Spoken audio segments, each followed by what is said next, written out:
नमस्कार दोस्तों and welcome to my channel. कैसे हैं आप सब? उम्मीद है सब ठीक ठाक होंगे। तो आज क्या करेंगे, एनसीईआरटी क्लास जो 12th है, चैप्टर नंबर है हमारा 6 मैथमेटिक्स का, एप्लीकेशन ऑफ डेरिवेटिव। एक्सरसाइज है हमारी 6.3। ठीक है, तो ये जो एक्सरसाइज है क्वेश्चन नंबर 17 तक हम ऑलरेडी सॉल्व कर चुके हैं। क्वेश्चन नंबर 18 है, for the curve y is equal to 4x cube minus 2x की power 5 find all the points at which the tangent passes through the origin.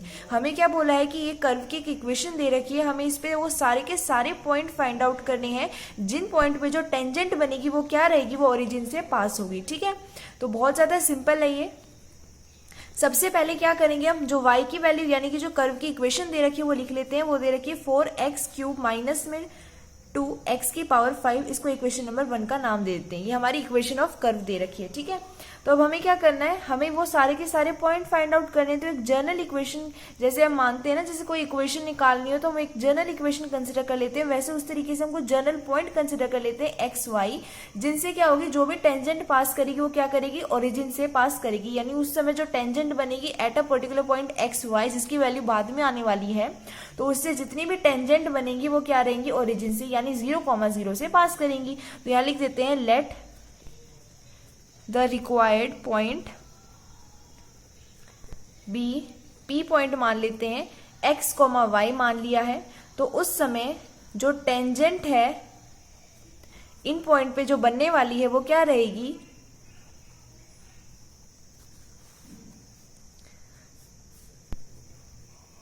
passes through the origin, जो हमारा O है जिसके coordinates हैं 0,0। ठीक है, late the required points, हमने मान लिया कि वो P पॉइंट है x, y, जिस पे the tangent at which, in point पे जो टेंजेंट बनने वाली है वो ओरिजिन से यानी 0,0 से पास करेगी। हमने सबसे पहले कंसिडर कर लिया है।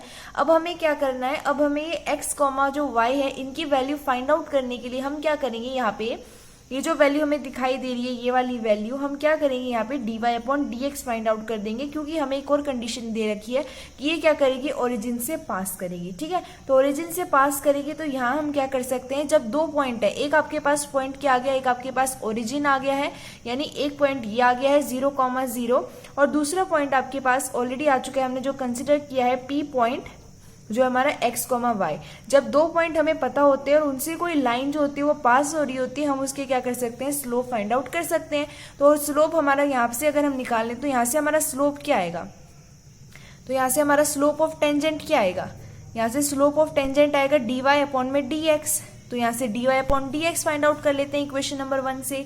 तो इक्वेशन नंबर 1 को डेरिवेट कर दोगे जब आप विद रिस्पेक्ट टू x, तो यहाँ से dy/dx की क्या वैल्यू आएगी, ये हो जाएगा 12x स्क्वायर माइनस में 10x की पावर 4, ये वैल्यू आ जाएगी आपके पास। अब ये जो आपके पास वैल्यू दिखाई दे रही है ना, इसी चीज को हम कैसे लिख सकते हैं, ये जो हमें स्लोप हमने फाइंड आउट किया, जब दो पॉइंट होते हैं उस समय स्लोप क्या हो जाएगा, यहाँ पे y माइनस में 0 पॉइंट माइनस कर रहे हैं, x, y है एक पॉइंट और दूसरा पॉइंट आपके पास 0,0 है, तो ये हमारे पास हो जाएगा x माइनस में 0, यानी इसके इक्वल ये लिख सकते हैं। तो इसको ऐसे लिख सकते हैं, y/x is equal to 12 x की पावर 2 माइनस में 10 x की पावर 4, x को इधर भेज दो तो y की वैल्यू आ जाएगी 12x क्यूब माइनस में 10 x की पावर 5। अब ये y की वैल्यू आ गई। अब आपको क्या करना है, इस वैल्यू को पुट करना है इक्वेशन नंबर 1 के अंदर। तो यहाँ लिख देंगे put y in equation number 1। तो इक्वेशन नंबर 1 के अंदर y जब यहाँ पे पुट कर देंगे तो ये वैल्यू लिख देते हैं यहाँ पे y की, जो है 12x क्यूब माइनस में 10x की पावर 5, और इसके इक्वल आपके पास क्या है, 4x क्यूब माइनस में 2x की पावर 5। तो यहाँ से x की पावर 5 वाली टर्म को इस साइड ले जाते हैं और ये वाली टर्म को भी इस साइड ले जाते हैं, तो आपके पास क्या बचेगा, यहाँ पे ये बच जाएगा हमारे पास, यहाँ लिख देती हूँ मैं 8x क्यूब माइनस में 8x की पावर 5 इज इक्वल टू 0। तो यहाँ से 8x क्यूब को कॉमन ले लेंगे तो यहाँ पे आपके पास क्या बचेगा, 1 माइनस में x का स्क्वायर इज इक्वल टू 0। अब यहाँ से दो कंडीशंस हो सकती हैं। एक कंडीशन ये होगी कि 8x क्यूब इक्वल टू 0 रहेगा, यानी x की वैल्यू 0 आएगी, और दूसरी कंडीशन ये है कि 1 माइनस में x स्क्वायर 0 रहेगा, यानी x square is equal to 1। तो x की दो वैल्यू आएंगी 1, और साथ ही में क्योंकि ऐसे हो जाएगा ना √ प्लस माइनस √1, तो x की वैल्यू आएगी 1 या फिर x की वैल्यू आएगी माइनस में 1। तो यहाँ से हमारे पास दो पॉइंट आ जाएंगे, एक्स के, और यहाँ से पॉइंट नहीं है, एक तरीके से कह सकते हैं एक्स का एक हमारे पास वैल्यू आएगा, ये एक्स कोऑर्डिनेट है वाई, मतलब जैसे ये एक्स कोऑर्डिनेट है, पॉइंट है एक्स कॉमा वाई में, तो ये एक्स कोऑर्डिनेट, ये वाई कोऑर्डिनेट, एक्स कोऑर्डिनेट मिल गए हैं, इनको पुट करते जाएंगे इक्वेशन नंबर 1 के अंदर, और वाई जो कोऑर्डिनेट है पॉइंट का वो भी आता जाएगा। ठीक है, तो सबसे पहले क्या करेंगे, at x is equal to 0 देखेंगे तो y की वैल्यू हो जाएगी 4 इंटू में आपका x क्यूब है हमारे पास y की वैल्यू, तो वो क्या हो जाएगा 0 का क्यूब। ठीक है, यानी ओवरऑल वैल्यू जो आएगी वो 0 आने वाली है, 0 का क्यूब माइनस में 2 इंटू में 0 की पावर 5 यानी कि 0, तो एक पॉइंट आ गया 0,0। इसी तरीके से अब सेकेंड देखेंगे at x is equal to 1, तो y की वैल्यू आएगी 4 इंटू 1 का क्यूब माइनस में 2 इंटू 1 की पावर 5, तो ये वैल्यू आपके पास आ जाएगी 4 माइनस में 2 यानी कि 2, तो सेकंड पॉइंट आ गया है 1,2। इसी तरीके से थर्ड हमारे पास आएगा पॉइंट जब हम x की वैल्यू -1 रखेंगे, तो at x is equal to -1, y की वैल्यू आएगी 4 इंटू -1 का क्यूब माइनस में 2 इंटू -1 का क्यूब, तो ये वैल्यू आपके पास हो जाने वाली है -4 प्लस में 2, जो वैल्यू रहेगी आपकी माइनस में 2, तो यहाँ से हमारे पास तीसरा पॉइंट आ जाता है -1, -2, तो ये आपके रिक्वायर्ड पॉइंट है, आप नेक्स्ट लाइन लिख सकते हैं, hence the required point are 0,0, 1,2, -1, -2। ठीक है, तो यहाँ पे आपका क्वेश्चन नंबर जो 18 है वो सॉल्व हो गया। आई होप आपको समझ आ गया होगा। नेक्स्ट पेज पे क्वेश्चन नंबर जो 19 है उसको सॉल्व करते हैं।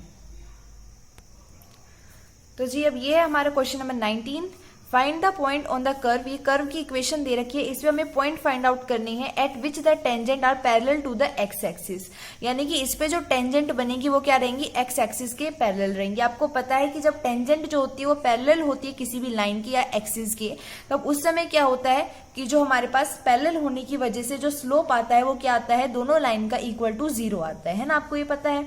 तो हम क्या करेंगे, सबसे पहले कर्व की इक्वेशन लिख लेते हैं।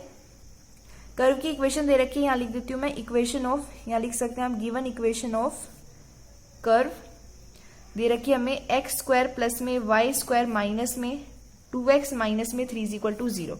इसको इक्वेशन नंबर 1 का नाम दे देते हैं। अब हमें एक ही तरीका यहाँ पे दिखाई दे रहा है कि हम यहाँ slope of tangent find out करेंगे, उसको इक्वल टू 0 रखेंगे क्योंकि टेंजेंट क्या है, पैरेलल है एक्स एक्सिस के।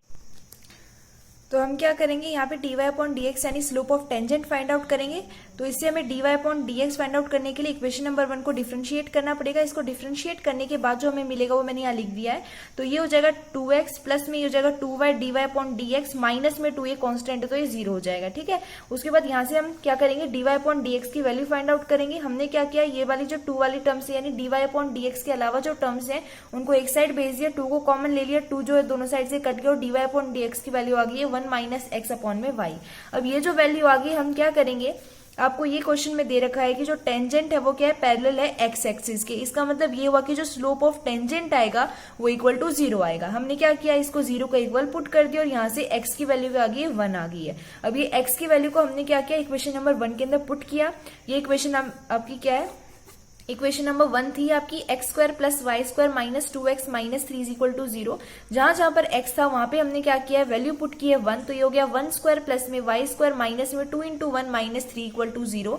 इसको सॉल्व करते रहेंगे तो हमारे पास वाई स्क्वायर इक्वल टू 4 आएगा और ये रूट उधर चला जाएगा, ये जो स्क्वायर है उधर जाके रूट बन जाएगा। तो हमारे पास y की 2 वैल्यू आएंगी, एक आएगी +2, एक आएगी -2, यानी कि हमारे पास जो रिक्वायर्ड पॉइंट है वो क्या क्या आएंगे, जिस समय x की वैल्यू है 1 उस समय y की वैल्यू हो सकती है +2, और सेकंड है हमारे पास जिस समय x की वैल्यू 1 है उस समय x की जो y है उसके साथ उसकी वैल्यू हो सकती है -2। ठीक है, तो ये हमारे पास 2 रिक्वायर्ड पॉइंट आ गए और यहाँ पे हमारा क्वेश्चन नंबर जो 19 है वो सॉल्व हो गया है। आई होप आपको दोनों क्वेश्चन बहुत अच्छे से समझ में आ गए होंगे। नेक्स्ट वीडियो में मिलेंगे, तब तक के लिए धन्यवाद।